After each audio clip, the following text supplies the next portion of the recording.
We're all set. Oh, you're using your papers, huh? Running down the ammo I can get. Oh man, I'm very unprepared for this discussion. Okay.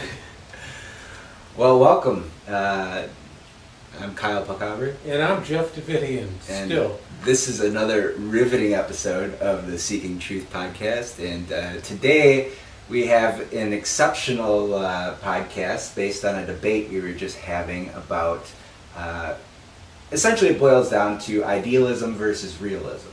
Now, we are both idealists at heart, and we both fight for the integrity of what we believe, right? And we want to get the truth out there, the point of the Seeking Truth podcast. However, I think I have changed my mind a little bit about what is best use of my time. Is it to look at things in a vacuum for the sake of that thing itself, or is it, or do I want to spend my time being more strategic in advancing what I think where society should go? And this kind of came to light when Geoff and I were talking about, Geoff proposed that we do an op-ed on education and what education ought to be in our society. And right now we are in a political arena where we have two people running for governor, one of them being Tony Evers, who is our superintendent of education for the state of Wisconsin, has a PhD in education, and we have Scott Walker, who has his own ideas about education and how we fund it, or lack of funding it, and that seems to be the central thesis around what education is should we put more money into it or less money into it? And what we wanted to bring to light in our op-ed and our editorial goals were to bring to light what ought education be. Now, I thought this was a worthy goal, and I still think it's a worthy goal. I'm going to save all of my observations until you're done, and then I'm going to tear into you. All right, perfect. Okay. All right. What I've come to realize, and we both worked on Mike McCabe's campaign because we believe that Mike was the person with the most integrity on the ideals of education, of the environment, and to me, and the reason that I wholeheartedly went into Mike's campaign is we can't effectively have any real movement in any direction as far as education, the environment, living wage, all of these things. You have to get money out of politics first, because there's people that are funding political campaigns that have their own interests, that have a ton of money, and they're not for the regular people. So that's why we both worked on Mike McCabe's campaign, because he had the integrity, he had the ideals that we really want in a candidate. And now that Tony Evers is going up against Scott Walker. Now that Mike has lost, and you don't feel that there is any usefulness in being an ideologue if you can't see victory, we were discussing whether we give up some of our ideals in order to advance in the one ideal that you feel is the most important. That's right. So where do we cave? Here's the way I look at it. I believe we'll talk about what whatever belief is a position that you hold with no proof. Okay, he believes that the environment is just being taken apart by Scott Walker and the Republican Party in general, because they are an arm of corrupt right-wing thinkers and funders, the Koch brothers namely, that have an interest in taking down the environment for short-term profits and monetary gains at the expense of the planet that we live on. So I'm a big proponent of changing that. So I think that in order to change that, we have an opportunity right now to flip the Senate district flip the Senate so that the majority of the Senate is Democrat, and that we can get the governor. And if we have the Senate and the governor, we have a better chance, we being the Democratic Party, which, I haven't aspired to be a card-carrying Democrat for a while, because I think it's got its own issues. However, I think that in order to advance... And there are some issues that the Democrats hold that you do not agree with. Sure, exactly. But I think I agree with about 90%. So I will fight on those lines with the 90%, so that we can effectively have a better environment. And I think one of the things is, taking apart the DNR, and Tony Evers has said that he's going to have a independent DNR, and I think that's a big thing that we can win. Okay, so to get to the point of this, we decided we were going to come together today to discuss whether we could do an op-ed that would look at the role of education in society, because Tony Evers is the superintendent of public instruction, and Governor Scott Walker claims to be the education governor. Yet their discussion so far has been, for the most part, in television ads in which Walker accuses Tony Evers of not firing a teacher that had pornography on his phone at school. It is not, and then we discussed how there is more pornography uploaded in a minute in the world than that could fill up every cell phone in the world every minute. And we thought that the pornography, whether or not you watch pornography or upload pornography, whether that is what we want our discussion of education to be about. So my goal was to discuss, what do we mean by education? How do we achieve it? Are we going in the right way? Are we going in the right direction? And if not, what do we do to articulate where the destination is of this education machine, and how do we help it to get there?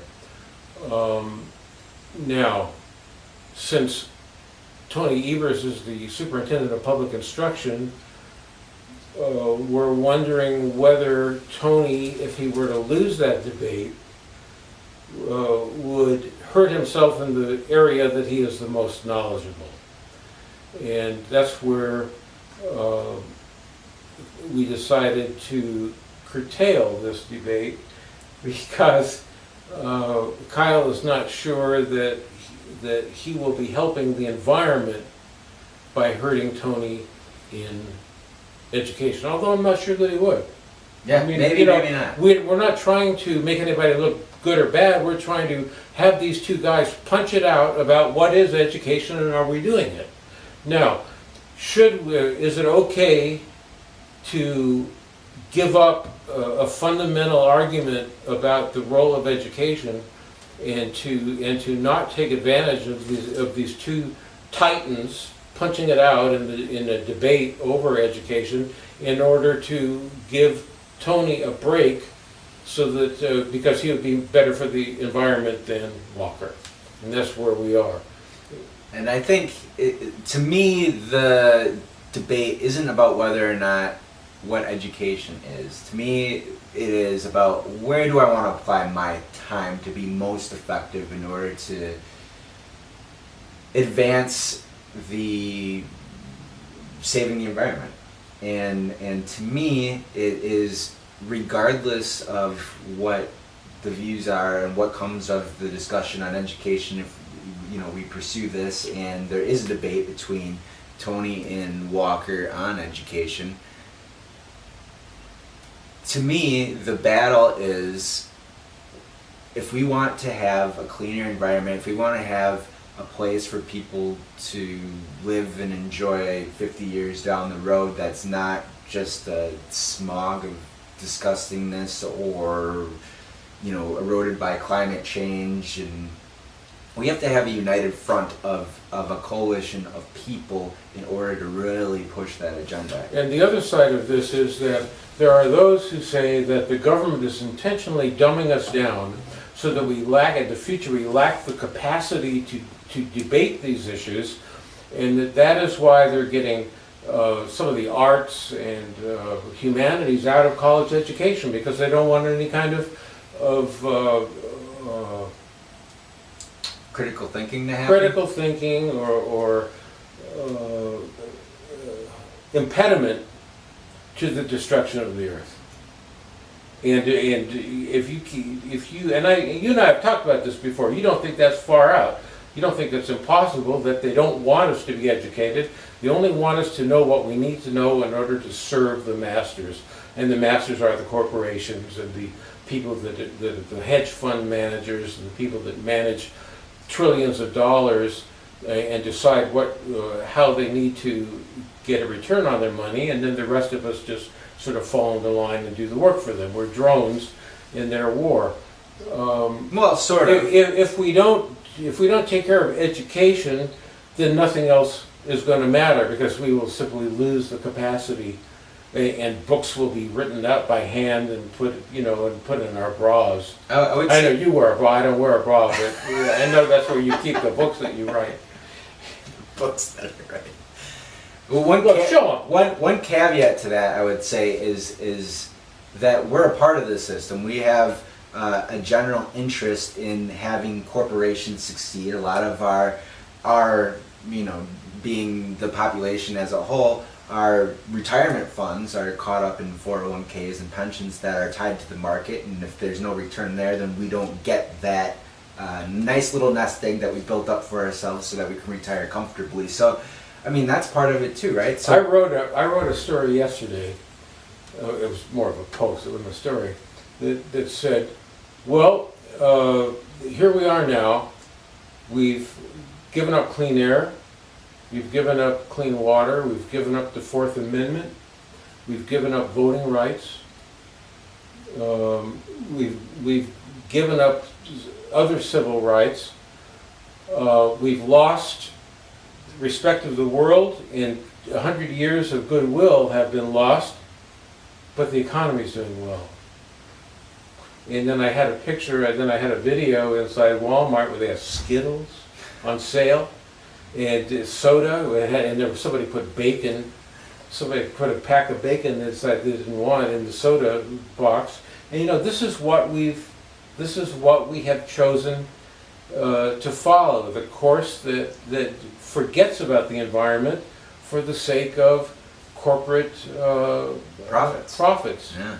And you're either going to overcome this by educating people about the consequences of acts, or of hoping that a guy who is in a position to change education can battle it out, and not by, in my opinion, and not by giving the guy who's the education superintendent a pass so that he doesn't have to lose a debate. So you think those are the only two options? One is re-educate people so that they don't fall into this trap. Not re-educate, but educate. Educate folks so that they don't fall into this trap of economic prosperity being the only thing that matters. To educate them so that they can understand a fallacious argument, or that can reason through the information that they get to understand what is irreversible damage and what for a temporary profit for somebody, or whether they, after they have processed the information, whether they think that something that we share in common has more value than profit. And that is clean air, the planet, water. I mean, Kyle, you and I agree. We agree on the value of the environment. The question is, does it stand alone and uniquely untouched by other factors? And to the extent that you think that you can't give up the environment and everything else should step back a step, I think that each one should be argued fully. And I largely, I mean, I agree with you on the concepts. What I don't disagree with is the strategy. And what I have learned from being involved in Mike McCabe's campaign and working so hard to get someone that has integrity to do the things that we hold so dearly to us is that we just promoted those things based on the concepts in a vacuum rather than, and where I think... I don't think they were in a vacuum. What do you mean? Hi guys. I don't think they were in a vacuum. I think they were in the arena of what can't be done unless there's campaign finance reform. And that was the centerpiece. That is, all of these things that we wanted to do could not be done unless we got money out of politics, but it wasn't in a vacuum.